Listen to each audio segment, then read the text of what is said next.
Astronomie, astrophysique, cosmologie, astroparticules. Ça se passe là-haut, par Eric Simon.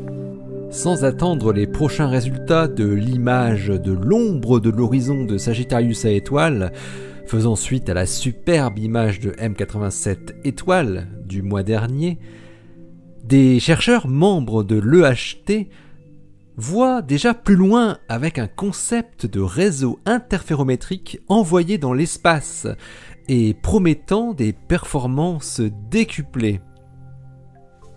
Frick Rudolphs de Radboud University et ses collègues européens ont étudié un nouveau concept de radiotélescope interférométrique à très longue base. On devrait plutôt dire à très très longue base, puisque le système, baptisé EHI pour Event Horizon Imager, s'étendrait sur plusieurs dizaines de milliers de kilomètres.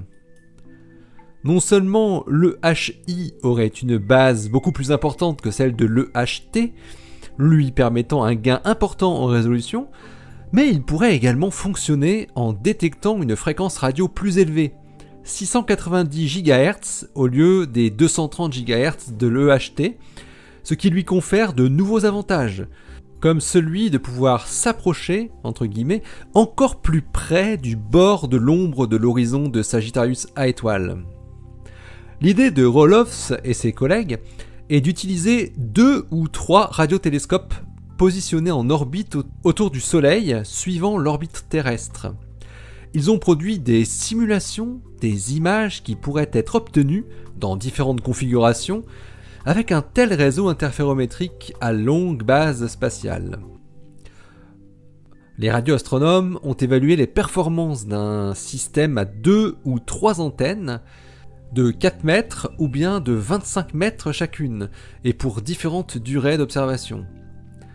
Les résultats, qui sont publiés aujourd'hui dans la revue européenne Astronomy and Astrophysics, montrent que l'EHI serait capable de fournir en quelques mois d'observation continue, rendue possible par le fait d'être en orbite, une image de l'ombre de Sagittarius A étoile avec une résolution de 4 microsecondes d'arc, ce qui ne fait que 8% du diamètre attendu de l'ombre.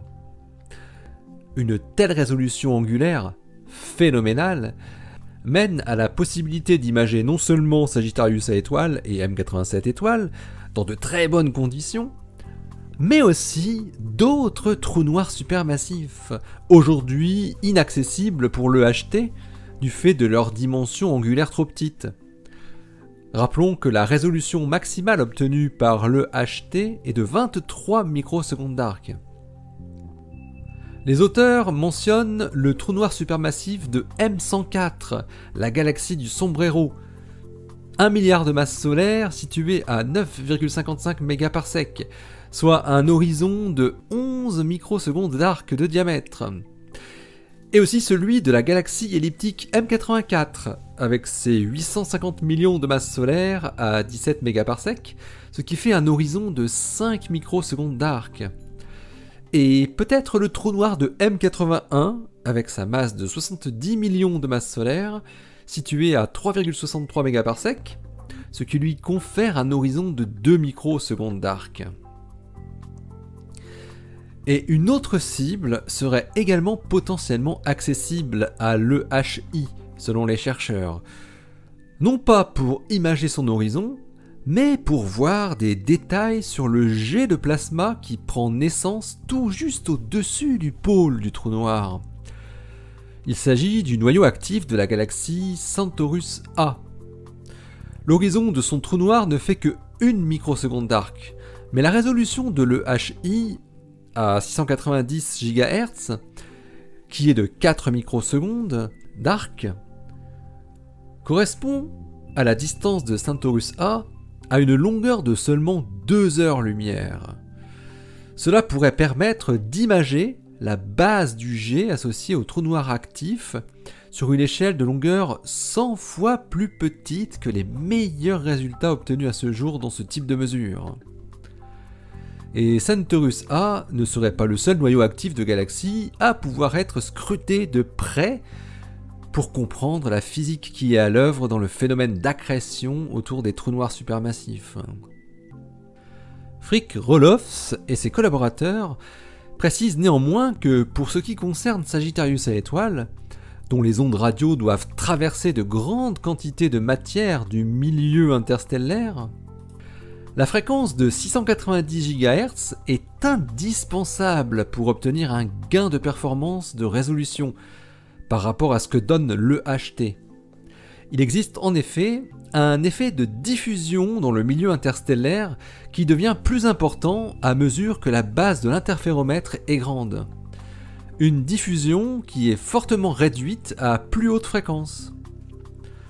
Ce n'est pas du tout le cas pour les trous noirs des autres galaxies qui sont vus, eux, plus directement.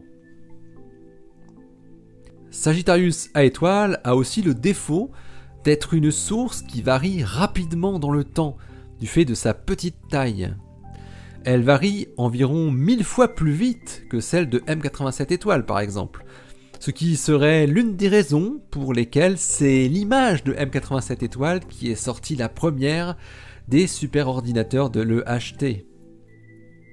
Dans leur simulation, les chercheurs n'ont appliqué qu'une variabilité causée par des structures turbulentes à petite échelle en conservant des structures à grande échelle stables et prédominantes, ce qui permet finalement de moyenner les variabilités. Il précise que s'il existe des changements rapides de structure à grande échelle dans la source de Sagittarius à étoile, les performances calculées pourraient très vite se dégrader. Enfin, les chercheurs rappellent que d'autres challenges seront à résoudre avant de voir un EHI en orbite, notamment la complexité de la corrélation in situ des données entre les antennes, et aussi le besoin de traitement des données pour envoyer vers la Terre des données déjà réduites. Cette étude préliminaire montre avant tout qu'un réseau de quelques radiotélescopes en orbite a un potentiel énorme et permettrait des tests encore plus robustes de la relativité générale et aussi de la physique associée aux trous noirs en général. L'article de Frick Roelofs et ses collaborateurs est paru dans Astronomy and Astrophysics 625, daté du 4 mai 2019. Il porte le titre Simulations of Imaging the Event Horizon of Sagittarius A* from Space. Allez, d'ici la prochaine, portez-vous bien. Restez bien les yeux vers le ciel, pourquoi pas vers la constellation du Sagittaire, où se cache Sagittarius à étoile, que vous pouvez voir vers le sud le matin, relativement tôt, vers 4-5 heures du matin, plein sud. Allez, et restez bien les pieds sur terre. Allez, salut!